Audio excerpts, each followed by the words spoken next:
Without further ado, our first case is Philip Morris versus Dorothy Ruffo. Counsel? May it please the Court, Lauren Goldman for Appellants Philip Morris USA and Lorillard Tobacco Company. Thank you for allowing me to appear pro hoc vice, and I would like to reserve 7 minutes for the rebuttal and the cross appeal.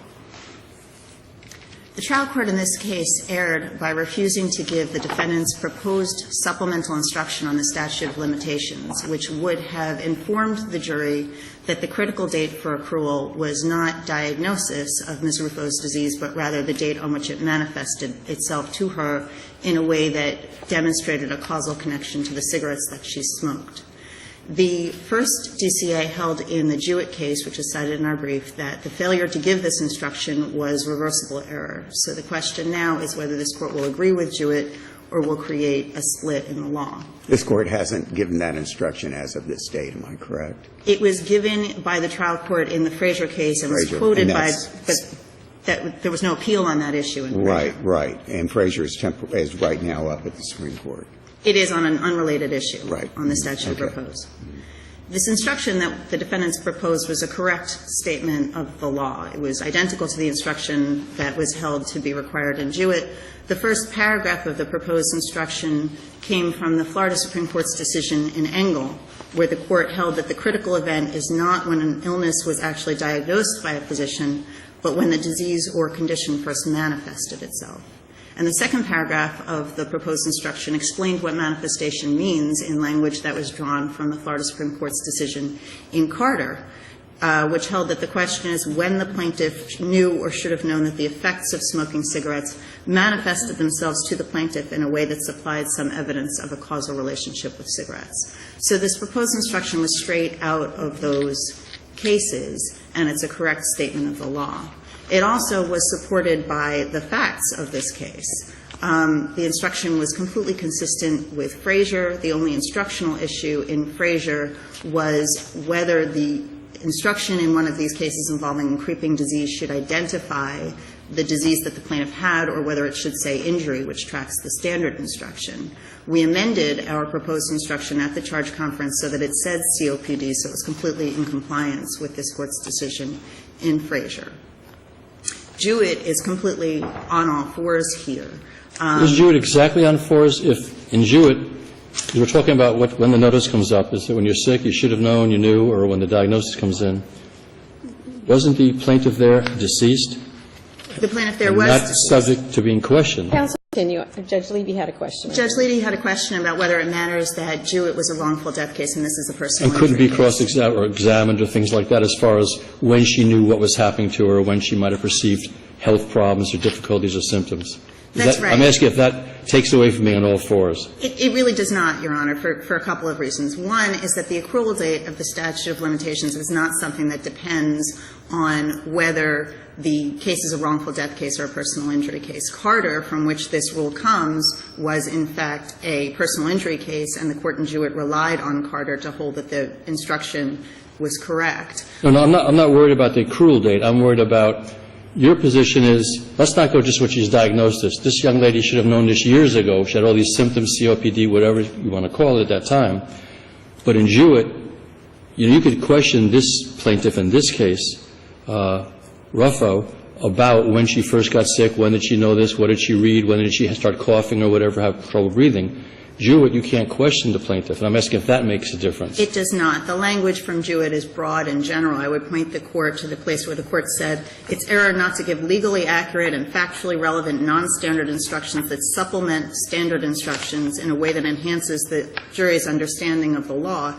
And the Court said that the law in the Engel progeny cases has developed in a way that makes the proposed instruction necessary. The purpose of these non-standard jury instructions, as the Court observed in Jewett, is to make sure that the jury understands the principles that should guide its deliberations. This is a legal principle that is applied in exactly the same way in both personal injury cases and in wrongful death cases. So our ability to cross-examine the plaintiff has no bearing on how necessary the instruction is or whether it's legally required. And in this case, the facts are much stronger for the application of this instruction than they were in Jewett or, in fact, in this Court's decision in Frazier. This is a situation where the plaintiff was diagnosed on May 21st, 1990, just 16 days after the undisputed bar date, with very severe COPD. And at that point, all of the doctors who testified at trial, who were all plaintiff's experts, and the treating witness, said that she had very severe COPD by that date. It was an easy diagnosis, that she could no longer engage in the activities of ordinary life without losing her breath, that her disease was very advanced. So the jury surely must have thought that the diagnosis date was important. This is a very, very close case for the statute of limitations. In fact, the plaintiff's daughter-in-law, Ms. Cooper, testified that she was pretty sure that Ms. Ruffo told her way back in the mid-1980s that she had chronic bronchitis. Chronic bronchitis is one of the two diseases that are referred to by the umbrella term COPD. So there was plenty of evidence here from which the jury could have found that Mrs. Ruffo's symptoms manifested themselves to her in a way that enabled her to know, or reasonably should have known, that she had COPD prior to the bar date, which was only a couple of weeks before the diagnosis. So this case was really, in Jewett, the plaintiff was diagnosed in 1995, many years after the bar date. And even in Frazier, the plaintiff was diagnosed a year after the bar date with moderate COPD. So this was a case where the jury surely could have believed, had it been properly instructed, that manifestation was the right date, surely could have believed that that Ms. Ruffo knew or should have known that she had COPD more than a few weeks before she was diagnosed. But wasn't she going to the physician a lot? She had started going to doctors quite a bit. Even as early as the 80s, she was smoking a lot. She had a lot of bronchitis. But no one ever, even though she had bronchitis, this is a layperson. Do I know that I have COPD? Well, I have bronchitis. Of course, it's aggravated by the fact that, I'm smoking. But she didn't get a diagnosis on COPD. Well, the jury... Until May. I'm sorry, ma'am.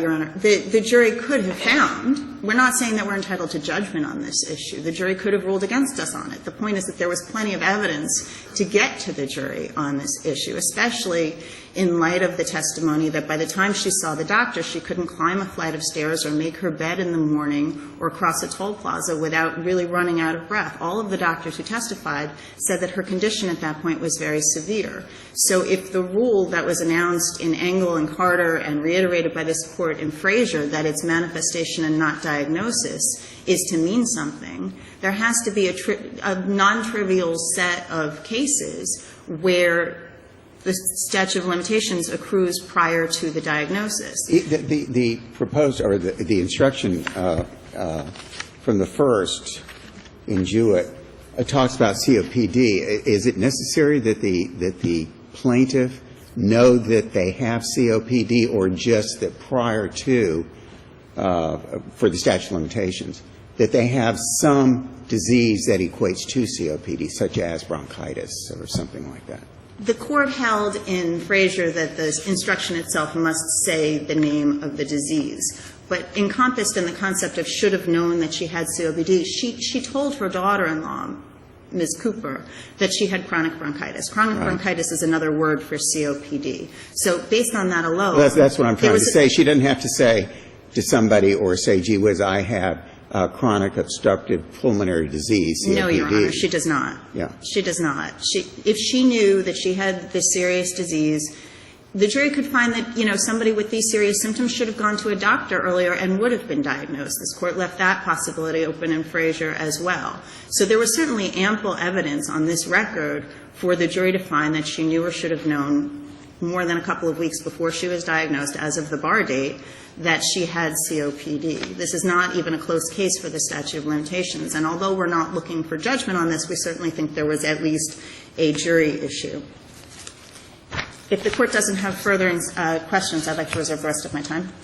Yes, Thank you. counsel. Thank you.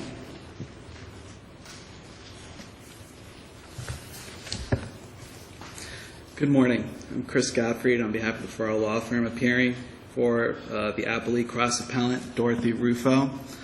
And I respectfully request 3 minutes of my time for rebuttal just for the Counsel, prosecutor. you only get one time to speak. You have to Well, do it all. I thought I would try at least. It was a good try, but it didn't work. May it please the Court. What we're really here is the defendants with regards to the statute of limitations inquiry is them trying to seek some sort of jury mulligan because they're unhappy with the result that happened at the lower court.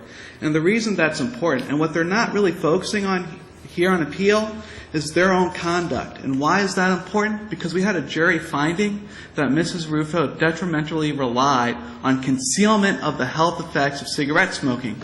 That specifically goes to the knowledge requirement of the statute of limitations inquiry. And so because of that, what we're seeing here on appeal is them just trying to go this armchair analysis of diagnosis. And that's all you heard here on their presentation was just look at this diagnosis. Was there a diagnosis of disease? Could you make a diagnosis of COPD back in the 80s? And that is not the statute of limitations inquiry. The statute of limitations inquiry, as this court said in Frazier, as this court reaffirmed in Bellinger, with Judge Suarez, you were a part of the panel, was that you not just look at the disease, but the causal relationship between the disease and smoking cigarettes. Here, there is no evidence that Mrs. Ruffo knew that she was smoking cigarettes that caused her COPD of this undiagnosed symptoms back in the 1980s. And that's very important because they don't want to talk about the concealment finding. They don't want to talk about how somebody without a high school education is somehow supposed to know, well, you know what?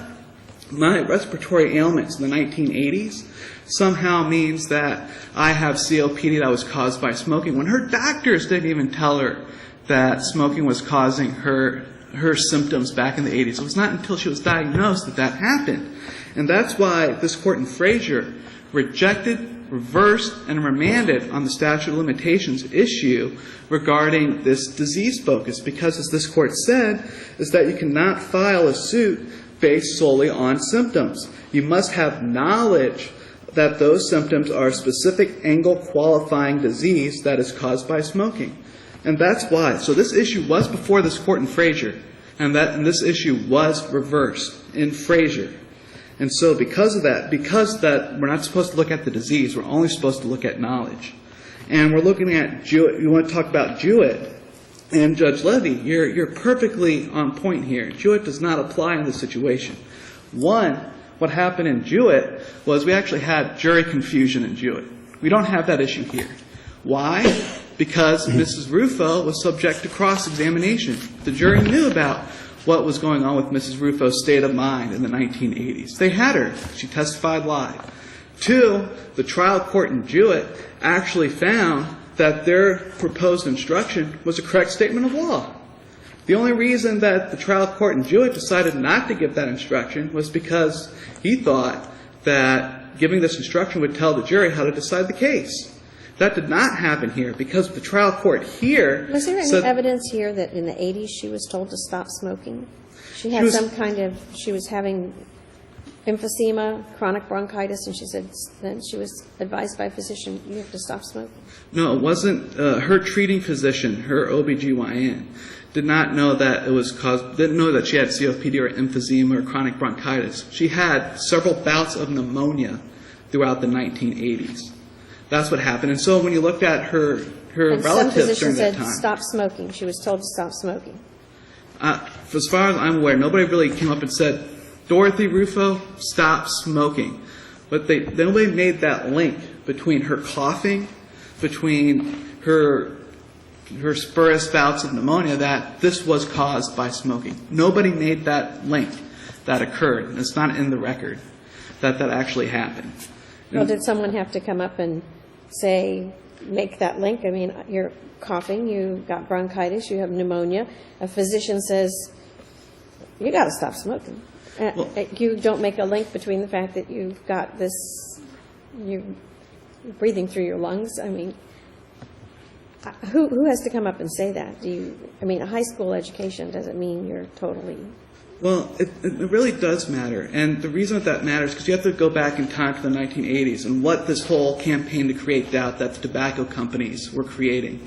They were on there saying, well, there is no danger between smoking our products and creating COPD, whatever that is. No, it's healthy. Don't smoke our cigarette. You can continue to smoke our cigarettes. And so when you're putting in this whole context of what occurred, and this goes to the should have known requirement that's contained in the statute of limitations, When you're going to that whole context of the 1980s, of course somebody without a high school education back in the 80s would not reasonably know that her products are dangerous, especially when you have a jury finding that she detrimentally relied on that concealment. And so unless somebody's going to actually come up there, because they're not saying, don't smoke our Obviously, there cigarettes. was a debate at that time because that's what the concealment was all about. That's what the statements were all about. No, our products are not dangerous. Obviously, tobacco company just didn't decide one day out of the clear blue of the western sky to tell everyone our products aren't dangerous for no reason. It had been raised that these products are dangerous. They're making people sick. And so there was information out there that these products did cause lung diseases. That's why the big lie came about. Well, respectfully, Your Honor, we had testimony in this case from Dr. Robert Proctor, who testified on the history of the cigarette industry. And what he testified was that their denialist statements grossly outnumbered the public safety announcements about the dangers of smoking, almost in a 4-to-1 ratio. So that's the evidence that we have in this case. And that this person, this plaintiff, Dorothy Ruffo, fell hook, line, and sinker to those statements that they were making. She chose to believe them. That's what she chose to We're believe. looking That's at the reasonable jury under that instruction situation. given on testimony in the context of a person who was ill at the time all of this was going, who was having some kind of lung problems. You know, if you had a perfectly healthy person at the time who was smoking and, you know, the Surgeon General says that's dangerous and the tobacco company goes, nah, there's nothing to it. That person just ignores that. But here's a woman who's got pneumonia and is progressively getting sicker and sicker with lung diseases, who smokes 2 to 3 packs of cigarettes a day. You're looking at a trial where all this testimony is, the question is, why wouldn't they be entitled to a jury instruction? Is that this particular person should have known at that time that these illnesses were not just, you know, by the luck of the draw, I have these. There's 2 or 3 packs of cigarettes a day. It's killing me. That's why we had a jury instruction in this case that focused solely on the knowledge between her COPD and that it was caused by smoking cigarettes. That's what we focused on in this jury instruction. That's what the statute of limitations language that this court stated in Frazier and that this court reaffirmed in Bellinger say that this focus should be on, is that this focus is on this knowledge of that the disease is caused by cigarettes. We don't care about whether the disease was diagnosable at the time. That's why the Carter court, that's what they were trying to say, is that it doesn't matter about the disease, whether you had it or not. It's about whether we had the knowledge of a causal relationship. And that's what the jury instruction focused here. And what they're trying to do is flip that inquiry. Instead of focusing on the knowledge requirement, which you're supposed to focus on, they want to try to focus this just on the disease. Unless there's any other questions, I wish to address very briefly the issue on cross-appeal. Now, the issue on cross-appeal primarily focuses on 2 issues. The first is the denial of costs under Section 57041, and the second is the denial of prevailing party attorney's fees under the offer of judgment statute, Section 768.79. The first issue with the cost, it's a really simple issue, and as this court stated in Thatcher, is that under Section 57041, as a prevailing party, the statute mandates that as a prevailing party, we get costs. And so it's a really non-issue that this court stated. And this court later said in Ariano that you don't actually have to cite to the specific statute in order to get costs. And that's what they're going to most likely try to address. And they're going to try to say, well, maybe Rule 1.525 negates it. Well, if you look at Rule 1.525, that only deals with timing and not the form. So Rule 1.525 does not negate Ariano. And there is specifically no case yet that's stated that Ariano is bad law. Now, when we're going to the denial of the prevailing party attorney's fees under the offer of judgment statute, really what we have here is a issue where the trial court erroneously denied costs because she found that somehow the plaintiff pled attorney's fees in her complaint. And that was not the case. And that's important because we have two cases here that deals with this issue. The first is the Bennett decision in the 4th DCA, and the second is Diamond Aircraft in the Florida Supreme Court. And it's important to know that in Bennett, we have two holdings in Bennett. The first holding in Bennett says that, well, if you do not have a claim for attorney's fees in the complaint, then you don't have the condition precedent under the rule to make a statement about attorney's fees, because that just becomes needless surplusage. And that was implicitly adopted in Diamond Aircraft when the Diamond Aircraft Court, which they always want to try to ignore, is that in Diamond Aircraft they stated that, well, this pleading attorney's fees necessitates a statement in your offer of judgment in order to get prevailing party attorney's fees under the statute.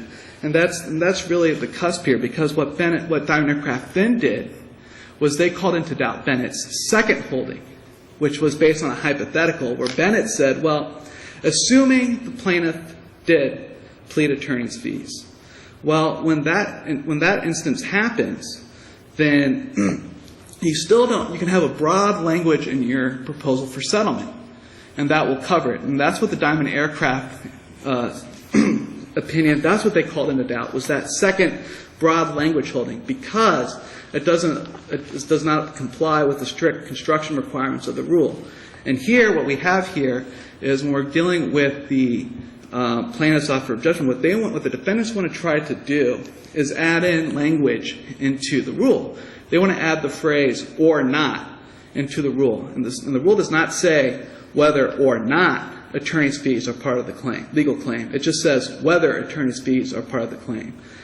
By the language of the rule itself, it's just strictly requiring the condition precedent to exist in order to trigger the rule.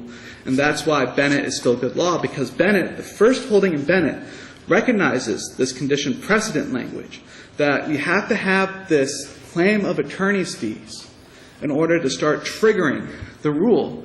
Now, what Bennett said later on was that, well, assuming that, they did plead, you can have broad language. And that's what Diamond Aircraft called into doubt. Diamond Aircraft left the first holding in Bennett intact, which is why the Supreme Court had to distinguish Bennett.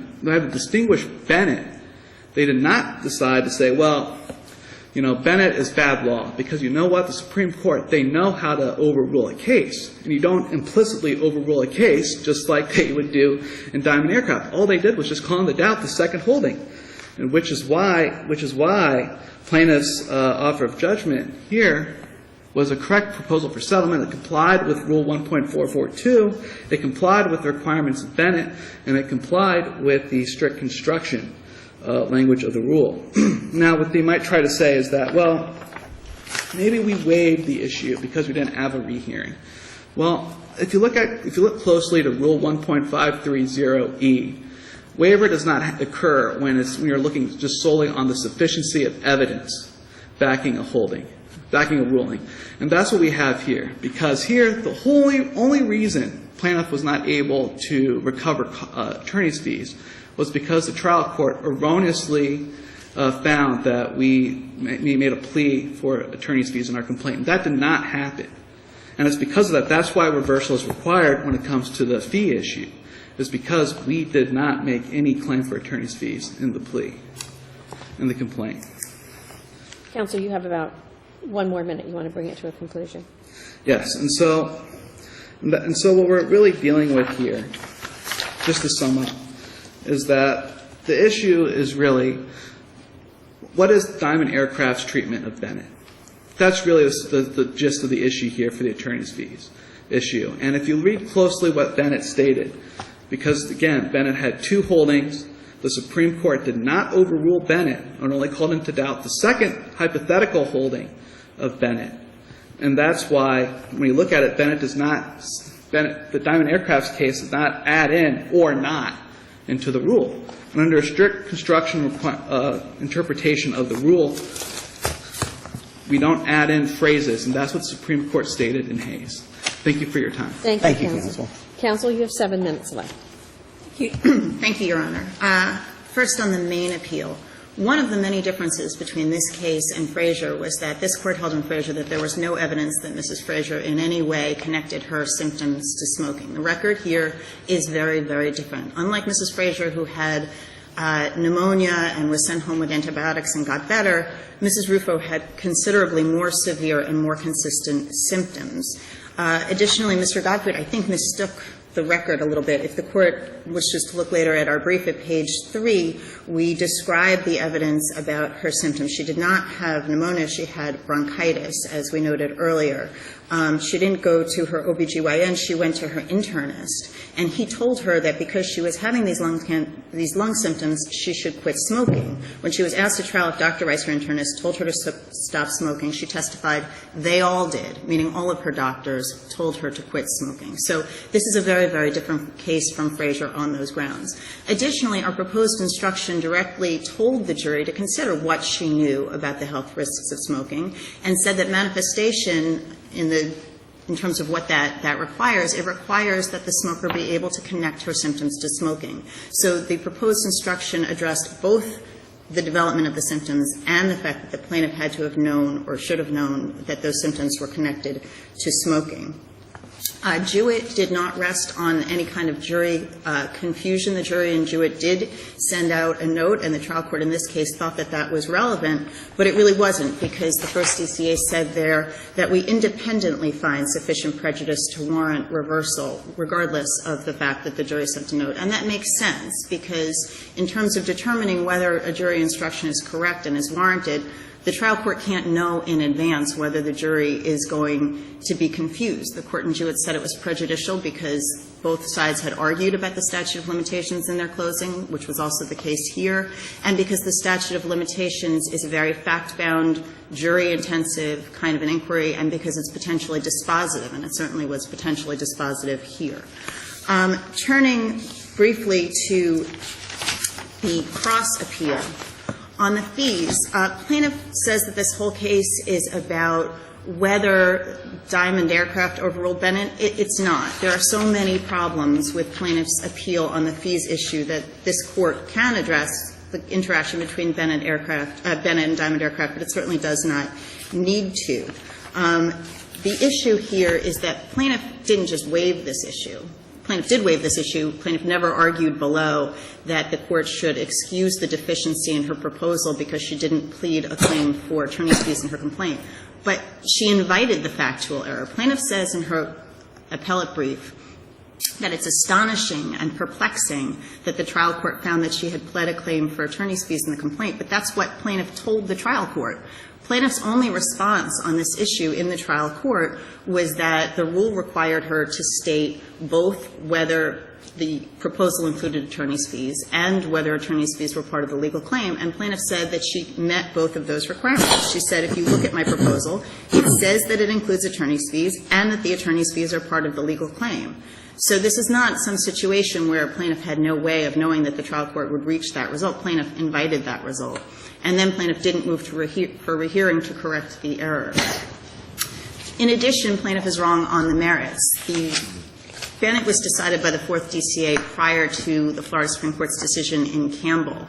And in Campbell, the Florida Supreme Court said it rejected the Fourth DCA's rule that a deficiency in a proposal can be excused where the deficiency had no effect on the parties. And the court said, no, we're laying down a bright-line rule. Justice Pariente said in her concurrence, every I has to be dotted and every T has to be crossed. And this court held just a couple months ago in the design home remodeling case that what that means is that all of the pre-Campbell cases that excuse deficiencies like this on the grounds that they didn't have any effect are sub silentio overruled. And in Milton v. Reyes, which we cite in our briefs, the court explained that in that case the deficiency was totally technical. The issue was that the party hadn't attached a certificate of service to the copy of the proposal that went to the plaintiff. It was undisputed that the party had filed the proposal with the court with a certificate of service and that the plaintiff had received it. And the court said this is legally indistinguishable from Campbell.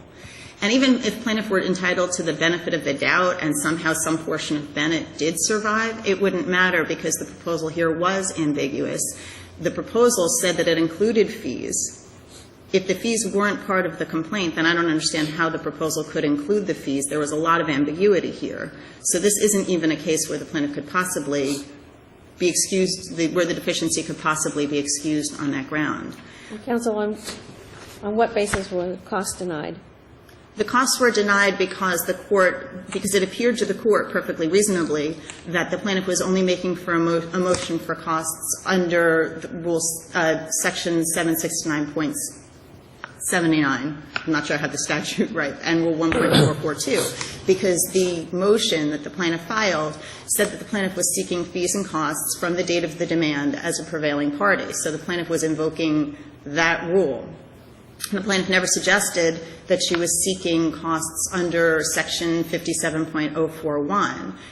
So that's why the plaintiff never invoked that particular provision until her cross appeal in this court. So even though there are cases suggesting that the plaintiff doesn't need to identify the specific provision in the motion, where the plaintiff specifically suggests that she's seeking fees and costs under a different statute, the plaintiff has not complied with the requirements of Rule 1.525. Of course, our position is that the court need not reach any of these issues because the court should reverse on the first issue and on the main appeal, and should join Jewett in holding that the proposed instruction on manifestation was legally required, and should order a new trial limited to the statute of limitations issue. Thank you, counsel. Thank you, counsel. Thank you both. Thank you both very much.